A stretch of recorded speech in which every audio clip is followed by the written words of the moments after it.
Okay, I want to pause on the Genshin content for a bit because one, there's a lot of drama on the anniversary event rewards being literal dog water, and I don't want to get depressed just by talking about it. And two, I just really want to talk about how hyped I am for these two new platform fighters that are coming out soon.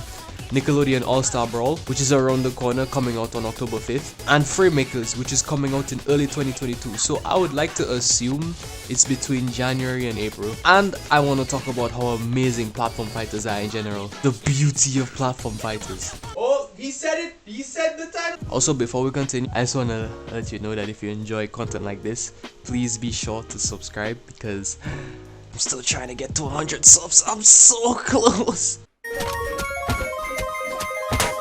The term platform fighter is a self-explanatory term. You fight on a giant platform. Because of that, your objective is to ring out your opponent to gain points. A game like this is relatively simple. You have like 5 buttons. One for normal attacks, one for special attacks, one for blocking attacks, and one for grabbing attacks. Well, you don't grab attacks, but it was funny to add attacks at the end of grabbing, considering I had attacks after the other words, therefore making it a very good joke. Simple mapping like this is relatively friendly to those who are too lazy to learn the complex inputs of a traditional fighting game. Once again, you are a lazy fucking bastard. It is not that hard! Platform fighters are not like other fighters where you have to deplete the other person's health bar in order to win. But instead, you have a percentage meter. The higher your percent, the more knockback you get when hit. In a platform fighter, by default, you have 3 lives, aka stocks, and you win by taking out all of your opponent's stocks.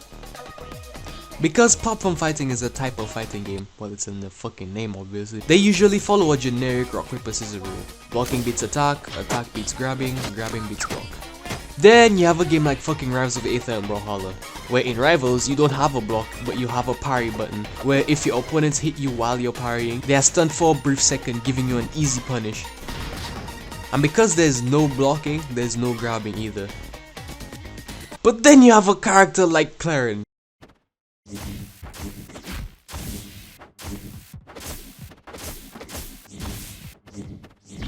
who has a grab. I mean, it still counts as a hit, but if you land it on parry, you won't get stunned, so that's neat. And in Brawlhalla, it's the same thing. No blocking, no grabbing. Kinda. Instead of a block, you have a spot dodge, which makes you invincible for a split second. You can grab in Brawlhalla, but not players. Only weapons and items.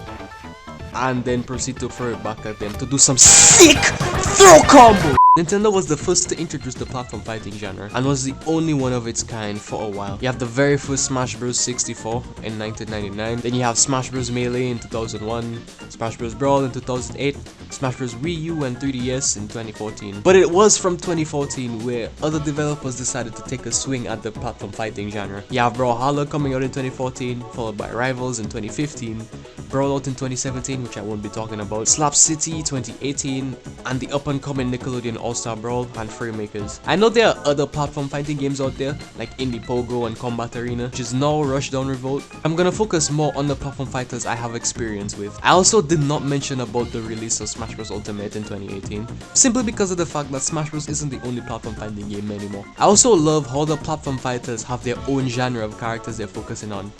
Like how Smash Bros is the Nintendo All-Star, how Nickelodeon All-Star Brawl is the Nickelodeon All-Star Brawl, and how Framemakers is looking to be the All-Star for the indie IPs. There's also an All-Star game for the PlayStation IPs, but we don't talk about that one. I mean, you have games like Rivals of Aether and Brawlhalla who have their own characters, but even they have recognizable characters in their roster. Like how Rivals has Ori from Ori and the Blind Forest and Shovel Knight from Shovel Knight. And for Brawlhalla, it's just crossover skins for existing characters in the game, not only giving them a new look, but giving them different effects for their signature move. With the exception of Rayman, who is his own character. And let me tell you, there are a lot of crossover skins, Shovel Knight included. But it's not just Shovel Knight, it's Shovel Knight and his friends. I swear Shovel Knight is slowly but surely taking over the world of gaming. That man is everywhere. For the crossovers, you have skins from popular shows like Steven Universe skins, Adventure Time skins, WWE skins. I swear, there's a lot of them. They even made a section in the store just for the crossovers. Also, a real quick, I really don't get why in the WWE characters there's this one empty spot in the store. Like, why is that there? I don't get it.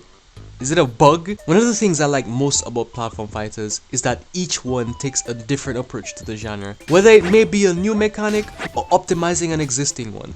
Because the Smash Bros games is like the original platform fighting game, finger quotes here, there isn't like a new mechanic per se. Well, other than the rage mechanic in Smash 4. What?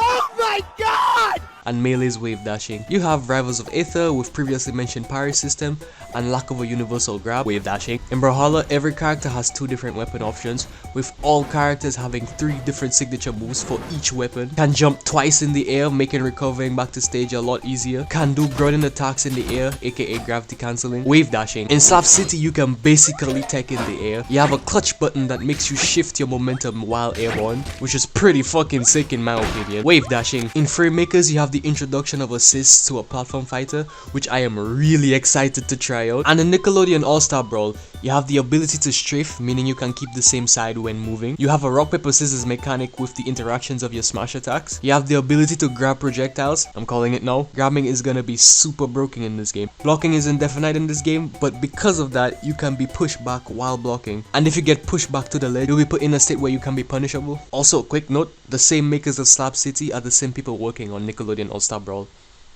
So, high expectations, guys. Also, wave dash. Another thing I love about platform fighters is that they are the type of game to be very beginner friendly, but very complex when you get into competitive. Like for example, Dragon Ball Fighters. Fighters is a relatively beginner friendly game in my opinion. You have 4 attack buttons, but you can do a simple combo by just pressing one of those 4 buttons. But as you continue playing, you'll then realize that pressing one button is not very optimal.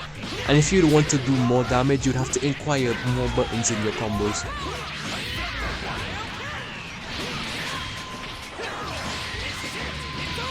That is, unless you're tweeting Gohan main. So what I'm saying is, don't be fooled by the button layout of a platform fighter. You may have 2 attack buttons, but in reality, if you want to get good at platform fighters, for the most part, you would have to learn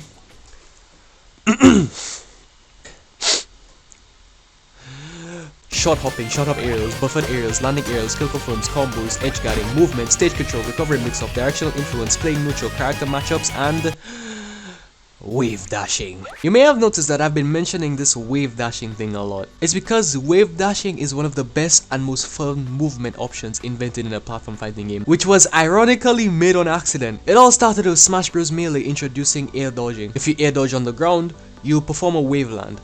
However, if you do it fast enough, your air movement will carry on to the ground, making you move faster than normal. Wave dashing allows you to position yourself quicker and makes your movement unpredictable, and it soon became one of Melee's core mechanics and what it is known for. So you would think that such a popular mechanic will be taken upon by Nintendo, implementing it in their future games and perfecting the art that is wave dashing. Wrong! Nintendo saw how good wave dashing was in the competitive scene. Nope, too competitive for my casual game. The transition from Melee to Brawl was hard for a lot of players. This is why other platform fighters take it upon themselves to perfect the art of wave dashing. Like heck, there's a game where all you do is wave dashing.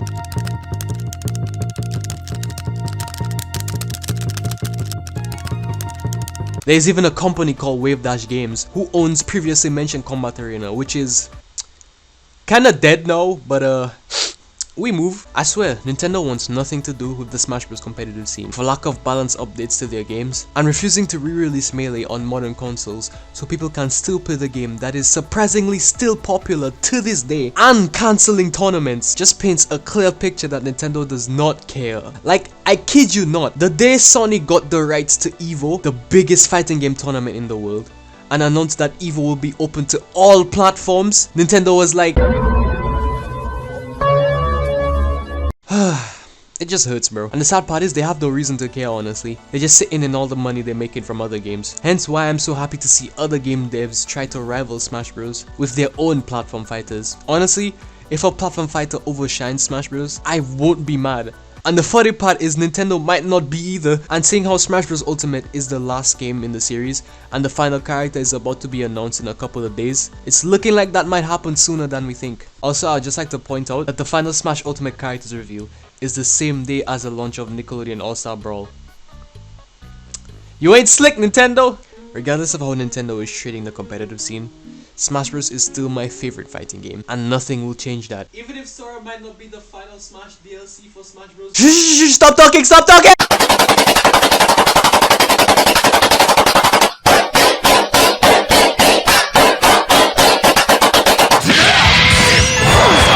Growing up, I really liked platformers and fighting games, and seeing the two of them come together to make a new type of game just makes me so happy. This is why it warms my heart so much to see platform fighting becoming its own genre, and we are slowly coming out of the Smash clone phase. I don't know, but something tells me we are only at the beginning of what's to come for this beautiful genre called platform fighting.